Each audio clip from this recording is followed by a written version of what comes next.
Okay, let's start. So in the previous class we were talking about the differences between ideal gas and real gas, right? We're doing states of matter. So ideal gas और real gas में basic differences क्या है? What are the basic differences? See, an ideal gas is a hypothetical gas, है ना? हम क्या assume करते हैं? गैस किससे बना है? मॉलिक्यूल से. So for an ideal gas हम ये assume करते हैं कि जो मॉलिक्यूल्स है उनके बीच में intermolecular forces, ठीक है, between the molecules are negligible. So intermolecular forces are negligible between the gas molecules in case of ideal gas, ठीक है. At every condition, like we assume that the forces of interaction, whether repulsive, whether attractive, क्या है? Zero है. जबकि एक real gas क्या होता है? रियल गैस इसके ऑपोजिट है आइडियल के. रियल गैस में हम ये अज्यूम करते हैं कि जो गैस मॉलिक्यूल्स है उनके बीच में कुछ ना कुछ इंट्रैक्शन है, आइदर रिपल्सिव और अट्रैक्टिव, ठीक है. So there is some kind of interaction but the interactive forces are not zero, right. So now to how to compare, है ना. तो डिफरेंट फैक्टर्स के बेसिस पे, वेरिएबल्स के बेसिस पे कुछ टर्म्स इंट्रोड्यूस किया साइंटिस्ट ने ताकि हम कंपेयर कर सके आइडियल और रियल को, राइट.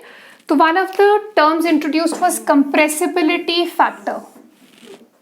अब ये जो कंप्रेसिबिलिटी फैक्टर Z है, this was introduced just to compare the nature of the gases, है ना. Z क्या करेगा? It helps us to know whether a particular gas is ideal gas और रियल गैस. तो जो भी हमें कंडीशंस दिया होगा वहां से हम ये पता कर पाएंगे कि वो आइडियल गैस कंडीशंस फॉलो कर रहा है या फिर रियल गैस, ठीक है. तो compressibility factor Z was introduced to know the nature of the gas, right. Now for ideal gas, Z is equal to 1, ठीक है. आइडियल गैस के लिए Z क्या है? Z का वैल्यू क्या है? 1. अभी हम देखेंगे ये कंप्रेसिबिलिटी फैक्टर क्या है. We will see this.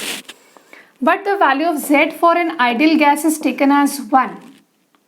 But for real gas, it is not equal to 1. Now Z is defined as the ratio of PV upon nRT. ठीक है. Z को कैसे डिफाइन करते हैं? Ratio of pressure volume to number of moles multiplied with R into temperature. R is the universal gas constant. P is the pressure of the gas, volume occupied by gas. N stands for number of moles of the gas, ठीक है. T is the temperature of the gas in Kelvin. So इसका जो ratio है that is Z. अब अगर Z का value हम 1 put करते हैं तो obviously if I put Z as 1 then PV becomes equal to nRT, ठीक है. Z का वैल्यू 1 पुट कर लो तो PV क्या हो जाएगा? nRT के बराबर हो जाएगा. तो PV जो होता है प्रेशर वॉल्यूम का प्रोडक्ट, इसके बराबर होता है कब? एक आइडियल गैस के केस में, क्योंकि वहां Z का वैल्यू 1 है. बट रियल गैस के केस में Z is not 1. It may be greater than और it may be less than 1.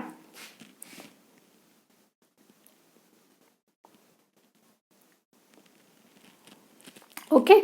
So Z may be greater than or less than 1 in case of a real gas, right?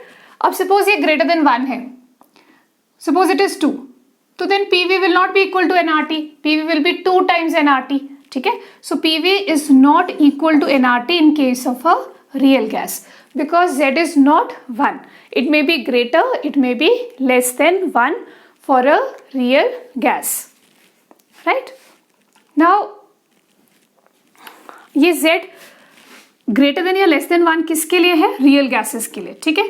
So Z may be, Z is not equal to 1, that means either it is less than और it is greater than 1. Usually हम इसका जो नाम है ना compressibility है, right. तो ये क्या बताता है? Which gases are easily compressible and which gases are not easily compressible, right. It tells us about the compressibility of gas.